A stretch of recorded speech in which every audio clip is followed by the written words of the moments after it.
Sunday মানে chicken বা mutton special হয়। তো আমি আজকে চিকেন বানাবো। দেখো আমি চিকেনটা ধুয়ে নিয়েছি। চিকেনটাকে ধুয়ে এখানে জলটা ঝরছে। আর এদিকে আমার সমস্ত কিছু কাটাকুটি হয়ে গেছে। এই যে আমি পেঁয়াজগুলোকে ঝিরিঝিরি করে কেটেছি। আর এখানে দেখো মশলা পেস্ট করার জন্য আমি এই যে টমেটো আর পেঁয়াজ আর লঙ্কা, আজকে আমি আদা আর রসুন এই দুটো ছাড়াই আমি আজকে চিকেনটা বানাবো। আর এদিকে দেখো ভাত তো হচ্ছেই। তো যাই হোক, মশলাটা ফার্স্টে পেস্ট করে নিই। আর আমি চিকেনে না মশলা দেবো না, আমি মশলা সবটাই আগের থেকে বেটে নিয়েছি। এ দেখো এখানে মানে গরম মশলার মধ্যে যেগুলো থাকে, দারচিনি, লবঙ্গ, এলাচ, তো লবঙ্গটা বাদ দিয়ে আমি এলাচ, দারচিনি এগুলোকে আগের থেকেই সব আমি পেস্ট করে নিয়েছি। এই শুধু পেঁয়াজ, লঙ্কা, টমেটো দিয়েই আমি মশলাটা করেছি, এর মধ্যে আমি কোনো রসুন বা আদা দিইনি। আর আমি আজকে যে চিকেনটা করব সেই চিকেনটা আমি আজকে তেল ছাড়াই করব। তো ফার্স্টে এই মশলাটা, এই পেস্টটা আমি একটা বাটিতে ঢেলে নিচ্ছি, বিকজ আমি এটার মধ্যে চিকেনটা দিয়ে ভালো করে ম্যারিনেট করব। তো এই যে আমি যে ব্যাটারটা রেডি করেছিলাম, মানে যে মশলাটা রেডি করেছিলাম, এটা হচ্ছে সেই মশলা। আমি এর মধ্যে না এবার চিকেনগুলোকে আমি দিয়ে দেব, দিয়ে ভালো করে চিকেনগুলোকে আমি মশলাটার সঙ্গে মাখিয়ে নেব। আর বেসিক্যালি কি বলো তো, মাংস তো চিকেন বা মাটন তো প্রায়ই খাওয়া হয়ে থাকে। তো আমি ভাবলাম যে দেখা যাক যদি একটু তেল ছাড়া যদি করি তাহলে কেমন লাগে। তো ট্রাই করে দেখি। আমি নিজেও কখনো করিনি, আমি ফার্স্ট টাইমই করছি। আমি করছি তোমাদের সঙ্গে শেয়ারও করছি, তোমরা ট্রাই করে দেখো। চিকেনটা ভালো করে আমি ম্যারিনেট করে নিয়েছি, ভালো যাতে চিকেনের গায়ে ভালো করে মশলাগুলো লাগে সেরকমভাবেই একটু ভালো করে ম্যারিনেটটা করতে লাগবে। আর এদিকে আমি কড়াটাও গরম করতে দিয়ে দিয়েছি। কড়াটা মোটামুটি গরম হয়ে গেছে, আর একটু গরম হলে আমি চিকেনটা দিয়ে দেবো, বিকজ আমি যেহেতু এটা তেল ছাড়াই করবো, তো এই ম্যারিনেট করা চিকেনটা দিয়ে দেবো। দেখো এটা প্রায় অলমোস্ট চিকেনটা ম্যারিনেট হয়ে গেছে। দেখো আমি এবার এই ব্যাটার চিকেনটা আমি টোটালটাই কড়ার মধ্যে দিয়ে দিলাম। এটাকে দিয়ে দিয়েছি, এটাকে একটু সামান্য নেড়ে দেবো।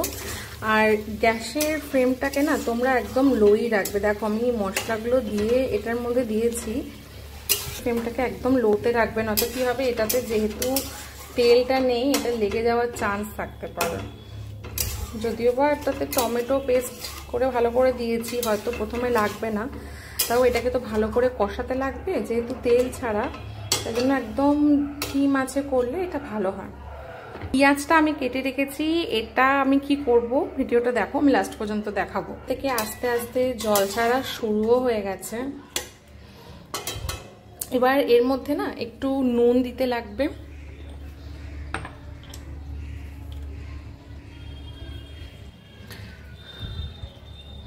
আর একটু দিতে লাগবে নুন দিলাম, একটু হলুদ দিতে লাগবে, দিয়ে এটাকে একটু নাড়াতে হবে। এরকম ভাবে রেখে দিলে এটা লেগে যাওয়ার চান্স থাকতে পারে, যদিও বা এটা এখনো লাগেনি, তাও এটাকে নাড়াতে লাগবে যতক্ষণ না এটা ভালো করে কষছে বা এর থেকে ভালো করে জল ছাড়ছে, এটাকে নাড়াতে লাগবে। আমি এর মধ্যে কোনো রকমই মশলা দেব না, শুধু যে মশলাটা আমি এই যে মশলাটাকে আমি বেটে রেখে দিয়েছি, এই মশলাটাই যখন হয়ে যাবে তখন এর থেকে নিয়ে দেবো। যদিও আমি এটা বেশি করেই বেটে রেখেছি, হয়তো পুরোটা লাগবে না। একটু সামান্য কাশ্মীরি লঙ্কার গুঁড়ো দিয়ে দিচ্ছি। লঙ্কা গুঁড়ো খেতে মানে যেটা লাল লঙ্কার গুঁড়ো হয় সেটা একদমই ইউজ করি না, এই কাশ্মীরি লঙ্কার গুঁড়োটাই ইউজ করি, তাতে একটু কালারটাও আসে আর একটু ওই লঙ্কার গুঁড়োর যে সামান্য স্বাদটা সেটা যাতে পাওয়া যায়। চিকেনটা থেকে জাস্ট কি সুন্দর তেল ছেড়েছে, আর চিকেনটার কি সুন্দর কালার ছেড়েছে, দেখো জাস্ট অসম। সিরিয়াসলি তেল ছাড়াও যে এত সুন্দর চিকেন বানানো যায় আমার কোনো আইডিয়াই ছিল না। দেখো চিকেনটা প্রায় অলমোস্ট রেডি, সুন্দর মাখা মাখা হয়ে গেছে। আমি বেশি জল দিইনি, তাই জন্য এটা মাখা মাখাই হয়েছে।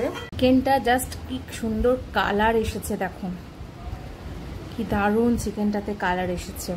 যাই হোক আমি একটুখানি ভাত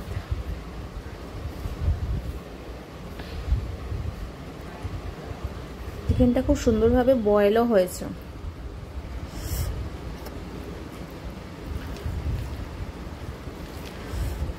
এবার শুধু খেয়ে দেখি কেমন হয়েছে।